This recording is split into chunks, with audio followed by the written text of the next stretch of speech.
Bueno, ya estamos listos para nuestra primera entrevista. Nos acompaña esta tarde en Negocios en Imagen Ariana Ortiz Bolin. Ella es la vicepresidente senior de análisis de Moody's Investor Service, la calificadora, una de las calificadoras más importantes a nivel global. Y bueno, por supuesto, el tema del día es esta decisión de la bancada de Morena, respaldada por supuesto también en el Senado, y por supuesto manifestada esta mañana en San Lázaro, en el sentido de aplazar la discusión de una reforma a la ley del Banco de México, una reforma polémica relativa a la compra de dólares en efectivo que forman parte de los excedentes que tiene el mercado mexicano. Arián, muy buenas tardes, te saluda Rogelio Varela. Buenas tardes, Rogelio. ¿Qué tal? Gracias por tener tu programa. Arián, pues coméntanos digamos, qué sentimiento hay en el mercado a partir pues, de esta decisión del legislativo, concretamente de la Cámara de Diputados, pues de aplazar por unas semanas esta discusión en torno a modificar o no la ley del Banco de México. Bueno, me preguntas la reacción del mercado y te soy honesta, a mucha gente nos sorprendió de lo rápido. Normalmente ese tipo de iniciativas se presentan, se discuten y uno sabe que van a estar siendo aprobadas, y ya se había aprobado en el Senado cuando muchos de nosotros apenas nos estábamos enterando que estaba siendo presentada. Entonces, creo que hoy recibí muchas llamadas de inversionistas tratando de entender las implicaciones y qué era lo que se estaba proponiendo. Entonces, quizás la primera respuesta ha sido como de alivio, de que va a haber más discusión para entender mejor los riesgos desde el punto de vista del mercado. Sí. Arián, ¿y qué consecuencias tendría, de acuerdo a cómo se manifestó en el Senado esta minuta, en torno a modificar la ley de Banco de México para facilitarle la compra de dólares al menudeo que pues no pueden exportarse o regresarse a los Estados Unidos? Desde el punto de vista de nosotros en Moody's, una vez que entendimos la medida, nos causó alarma porque por tres principales razones. La Sí, primera es que infringe en la autonomía del Banco Central al obligarlo a tener que comprar este excedente. Entonces, lo que hace, bueno, en sí es un debilitamiento de la autonomía y de la independencia de la operación del Banco Central, que es un pilar muy importante de la estabilidad macroeconómica en México. por supuesto. Entonces, la decisión en sí es negativa. Después están las implicaciones de la decisión. Obligaría entonces al Banco Central a trasladar un banco al Banco Central el riesgo de tener que monitorear la procedencia de estos flujos, y al mismo tiempo ser como, al obligarlo a tener que hacer de los recursos, debilita en cierta forma la manera en la que el Banco Central y el sistema en general cumple con regulaciones internacionales en contra del lavado de dinero Sí, y el financiamiento de terrorismo.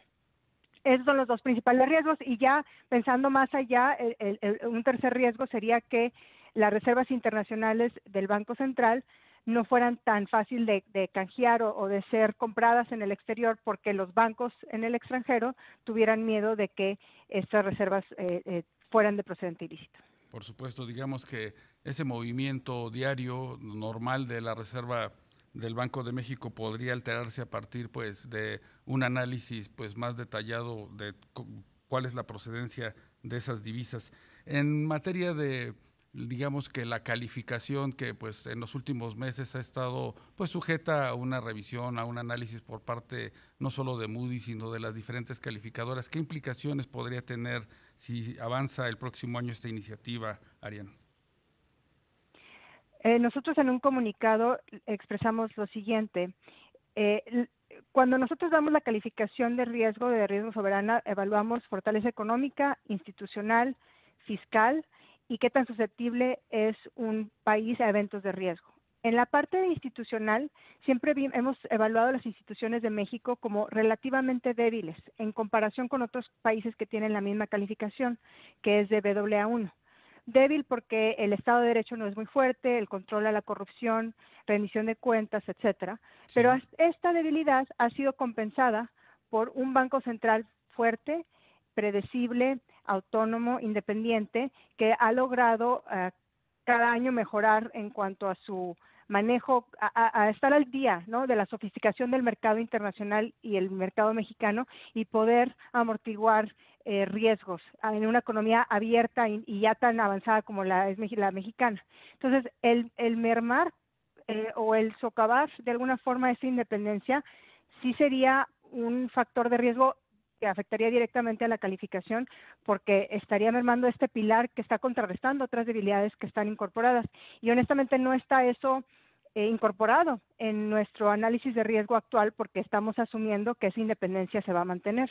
Entonces tendríamos que ir a comité o discutir internamente y ver si eso amerita o no tomar una decisión en la calificación, pero sin duda sería una medida negativa. Por supuesto, Arián. ¿Cuál es en estos momentos un mapa de ruta muy general de cuándo podría revisarse la calificación de México, la calificación soberana, por supuesto, por parte de Moody's?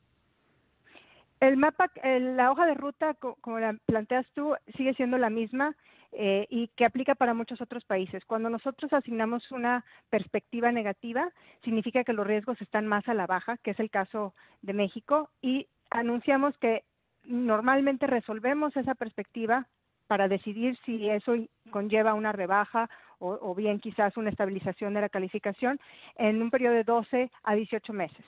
Y la última vez que tuvimos esta discusión de comité fue en abril de este año. Entonces uno podría pensar que 12 meses de abril de este año, alrededor, no tiene que ser exactamente el mismo mes, es cuando nosotros podríamos llevar a comité. Ahora, nada nos detiene a que si hay elementos nuevos, concretos, que hay que incorporar en el análisis, que no están, de hacerlo antes. Podríamos hacer eso. Ahora, también no nos apresuramos, Sí. hay que estar conscientes de si hay cambios que realmente sean permanentes y que tenemos muy claro cuáles serían las consecuencias antes de tomar una decisión así de importante. Por supuesto, revisa no solamente el entorno macro, también las finanzas públicas y, por supuesto, políticas que pueden salir del Congreso como de este corte, ¿verdad? También pues se menciona la posibilidad de influir con una legislación en la definición de tasas de interés en el mercado bancario, Arián. Así es, tenemos que analizar todos los ángulos y comparar también si esto se ha hecho en otros países y cómo lo hemos visto, etcétera. Hay muchas consideraciones. Aunque el caso de México, Arián, pues es sui generis, ¿verdad? El hecho de compartir una frontera pues con Estados Unidos, nos exportan pues muchas cosas, también en este caso divisas, y hay una realidad a la que quizás se tenga que adecuar parte de la operación de la banca.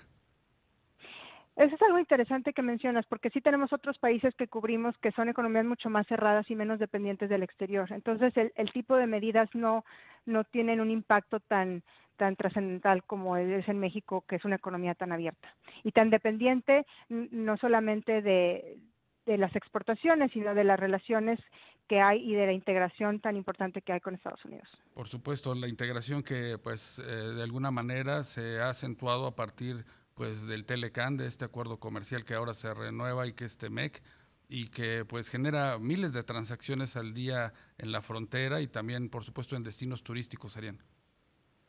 Sí, y de inversión privada también. Y por supuesto de inversión privada. Pues queremos agradecerte que nos hayas acompañado esta tarde en Negocios en Imagen, a Ariana Ortiz Bolin, vicepresidente senior de análisis de Moody's Investor Service. Que tengas muy buena tarde y por supuesto te deseamos lo mejor para este fin de año y para el 2021. Gracias, igualmente y felices fiestas a ti y a tu auditorio. Muchas gracias.